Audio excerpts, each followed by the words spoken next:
Hey guys, it's Andre from High Performance Academy. Welcome along to another one of our webinars. Today we're going to be touching on something that's quite close to my heart, which is some of the secrets around drag racing and specifically tuning techniques for high performance drag cars. So we're going to get into that shortly. Before we do that though, I'll just cover off a little bit of what's been going on here over the last week. I'd like to start by saying thank you to everyone for coming along and joining us today. The first thing I want to cover off is a bit of an update on our Nissan SR20 project. So hopefully you've been able to see the engine is sitting behind me and it's actually finally pretty well complete. So actually at the end of today, once we've completed this webinar, we're going to be loading our 350Z and a whole bunch of accompanying parts up on our trailer and sending it off for some fabrication work. So our SR20 is going to have some engine mounts made up. Of course, there's also some other associated plumbing requirements, such as fitting up the new intercooler, making up some intercooler plumbing, exhaust plumbing, etc. So there's quite a bit left to do before we can finally hand that project over to Zach to get the wiring harness complete. Still a fairly long road to go down, but we are pretty excited about the progress. So I know that I have touched on a few of the aspects of our SR20 build over the last few weeks, so I don't want to bore those who have been following us religiously, but for those who are new, I'm just going to give a quick rundown on what we've got going on here. So the engine is behind me. It's a S13 rear-wheel drive SR20 DET, and we really aren't trying to reinvent the wheel here. We're not doing anything particularly unique or special with the engine. We've built it up to support somewhere in the region of about 600 flywheel horsepower, and we're going to be revving it through to about 8,000 RPM. So certainly not a stretch. We're not going to be setting any world records with this engine, that's for sure. But this is also going to be a pretty relevant build because that 500 to 600 horsepower vicinity is where I know a lot of enthusiasts out there are building up their own SR20s. So what we've done is, in conjunction with building this engine, we've also added a worked example into our practical engine building course. So this is a walkthrough. You can follow the entire engine building process from start to finish, including we're starting with stripping down a second-hand wrecking yard donor engine, which again is the place a lot of people will be starting. We go through the process of selecting parts. So you'll get some insight into what I personally go through when I'm trying to choose suitable parts for my own projects. And it's really important to also mention that this engine is not a no-holds-barred unlimited budget build. It is just some really basic, really affordable shelf stock parts that would be relatable to most enthusiasts out there looking at an SR20 build. And with this particular engine, we have gone with the P11 Primera VVL cylinder head. So what we've actually got here is an SR20 VE, as they're known. The P11 Primera cylinder head fixes a lot of the problems with the earlier SR20 DE and DET cylinder heads in terms of the reliability of the rocker gear. They are prone to giving problems, particularly at high RPM. So the VVL cylinder head does away with that. And essentially you could think of it as Nissan's version of Honda's incredibly popular VTEC mechanism. So we've essentially got high RPM cam lobes and low RPM cam lobes. So it gives the engine a lot more flexibility in terms of the RPM range it can be used on across. And as an added bonus, these heads flow incredibly well compared to the stock SR20 DET cylinder head. So that's what we've got going on there. And what I'm going to do, this hopefully isn't going to be super awkward. What I'm going to do is just switch over to our iPhone camera here, and I'm just going to give you a quick tour of some of the relevant aspects of this engine. So for a start, on the inlet side of the engine here, we can see we've got our plazmaman inlet manifold, and interestingly as well, we are running 12 Injector Dynamics ID1050X injectors on this manifold. That's not strictly necessary for our power aims. We have chosen to do this so that we can do some webinar content around staged injection. With the P11 Primera cylinder head, it does make it a little bit difficult to fit coils in stock form. the P11 Primera cylinder head uses a rear-mounted distributor that gets in the way in a rear-wheel drive application. So we've gone with an EFI Solutions coil mounting kit. This uses the popular R35 GTR coils. It's quite a nice, neat solution in there. If we go around to the back as well, we have used quite a lot of Mazworx components here. Particularly here we can see a blanking plate that Mazworx provide. This blanks off the factory cam angle sensor or distributor location. And off to the side here we can see another part from Mazworx. This replaces the twin VVL solenoids that the P11 uses in stock form, and instead it replaces it with a single solenoid. Quite important in a rear-wheel drive application because this reduces the amount of room that the solenoids take up, and again, when you've got a firewall right behind this, any amount of room you can save there is quite important. So when we're switching from twin solenoids to single, this means that the VVL mechanism switches over on both the inlet and the exhaust cams at the same RPM.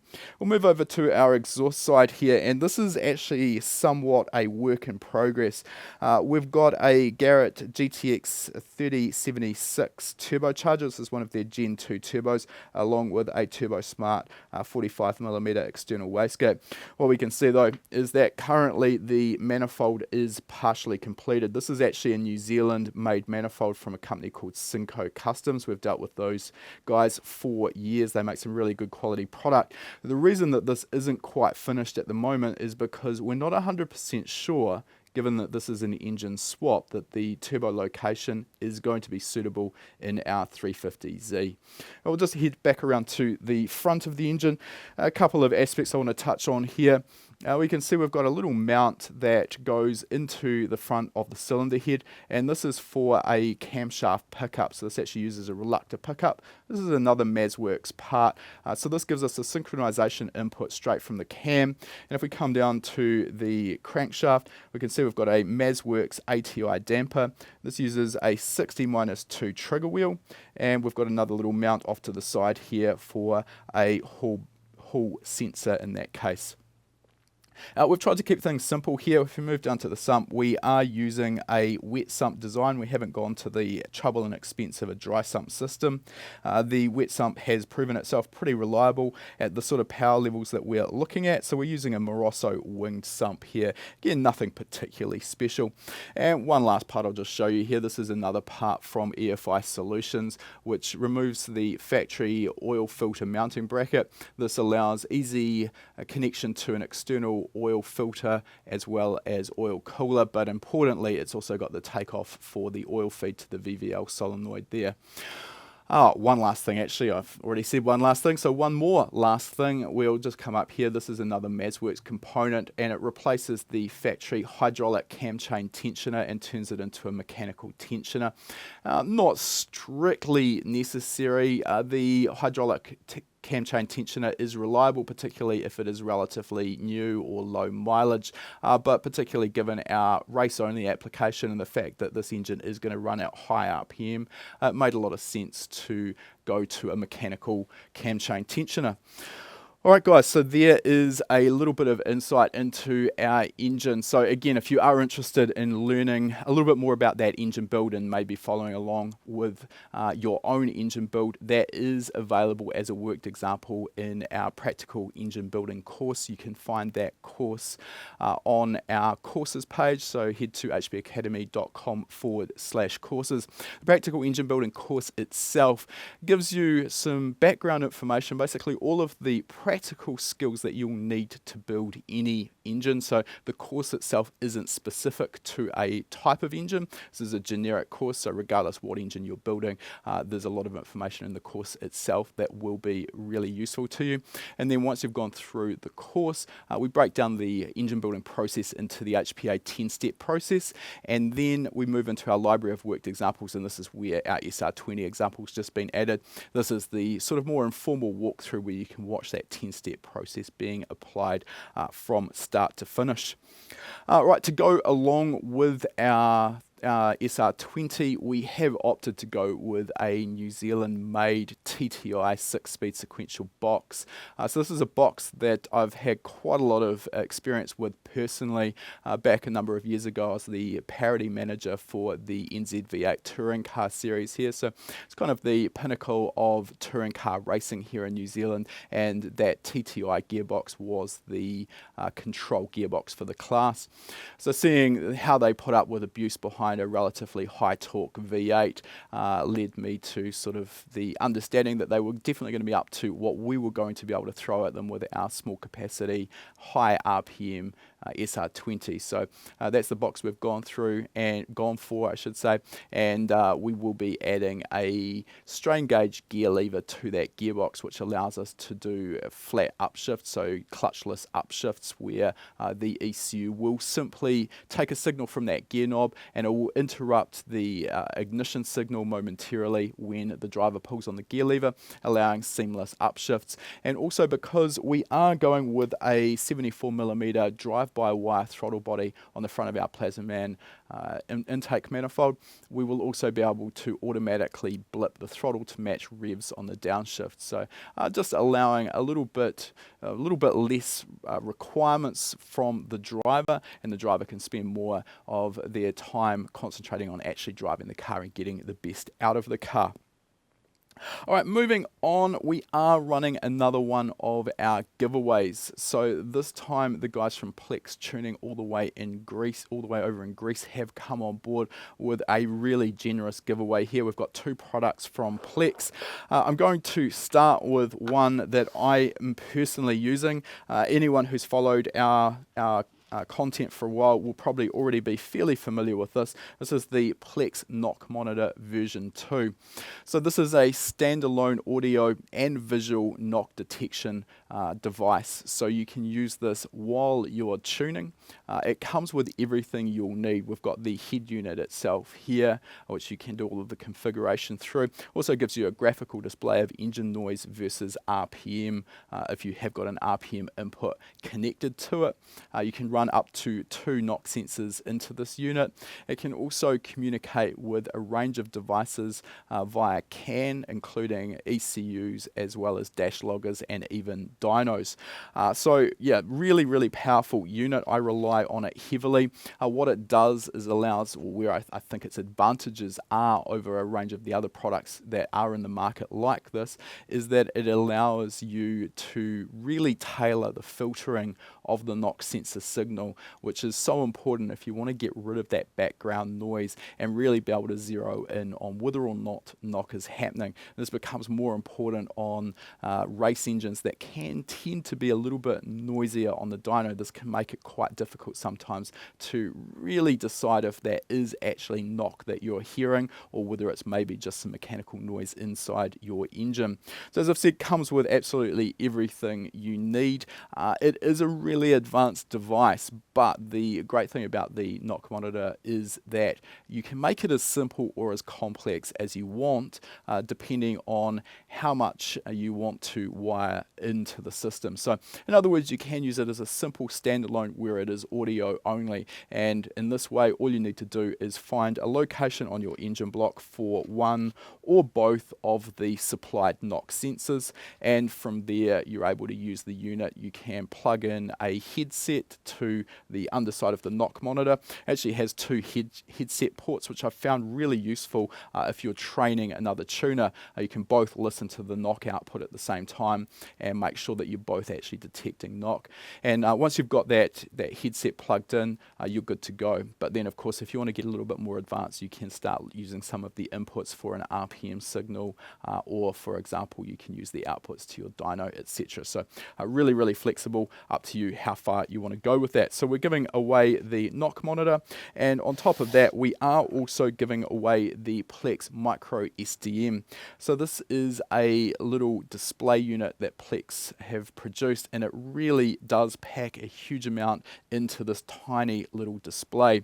So first of all, because of its size, it makes it really easy to mount just about wherever you want in the car. And we're actually using one of these in our Toyota 86 because it's so easy to just suction cup this up to the windscreen. We've got this sitting in the bottom corner of the windscreen, and it's just displaying a couple of key parameters that I want to keep my eye on, such as manifold pressure and lambda. And it's really easy in that situation to just glance at this out of the corner of your eye and just make sure that everything is tracking where you expect it to be. The Plex Micro SDM can take input from a range of ECUs via CAN, but this is their more advanced unit as well, so it actually has a couple of specific EGT inputs or thermocouple amplifiers. You can use them for EGT or whatever you want for that matter, as well as a range of analog inputs, so quite flexible in how you set this up. It's got some really impressive features, including the ability to display multiple pages of data, peak, hold, etc., and it's all able to be configured via your laptop. We're actually going to be shooting a little video on this product really shortly, so if you keep your eyes peeled on our social media channels, you'll be able to see that when it comes up. So I think off the top of my head, this package deal is somewhere in the region of about $2,500 worth of value. We are also throwing in our suite of tuning courses too. So you're going to get those two products from Plex. You're going to get our engine tuning starter package, which includes our our EFI tuning fundamentals, our understanding air fuel ratio course, our practical tuning course, and you're going to get some membership to our private online community. So if you do want to get your name in the draw, it's absolutely free to enter. I'll get the guys to drop a link in that you can follow through to go ahead and do that. There's still a fair while for that giveaway to run, so you've got plenty of time to get in, but no reason to delay. Go and get onto that pretty quickly. All right, on top of our SR20 engine building worked example, as part of this build, we also fitted a set of Calvert aftermarket cams. Now, interestingly, this doesn't happen very often. We've actually gone with a smaller than factory profile, which probably on face value doesn't sound very sensible. What we need to understand though is with the factory P11 Primera cylinder head, these were for a naturally aspirated engine, so they actually run what is quite an aggressive cam profile, and considering we're running a relatively small turbocharger, it's an advantage for us to actually go smaller in the cam profile to really make use of the cylinder head in a forced induction application. So we have also filmed a worked example for our cam degreeing course. So while we obviously are using the VVL cylinder head here, there's a lot of content that is specific to the VVL head.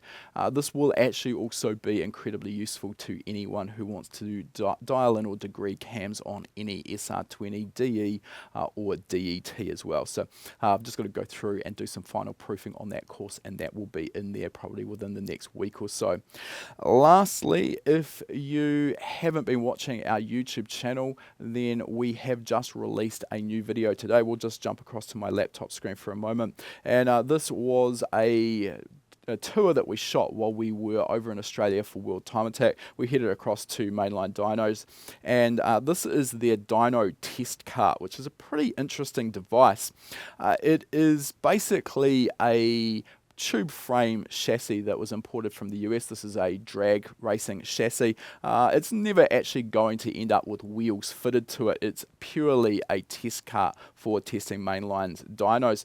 But one of the interesting aspects with this test cart is that the engine that's fitted to it, which should be capable of somewhere north of 3,000 horsepower, as well as the 3-speed automatic transmission mounted behind it, are both mounted in the chassis on gimbals.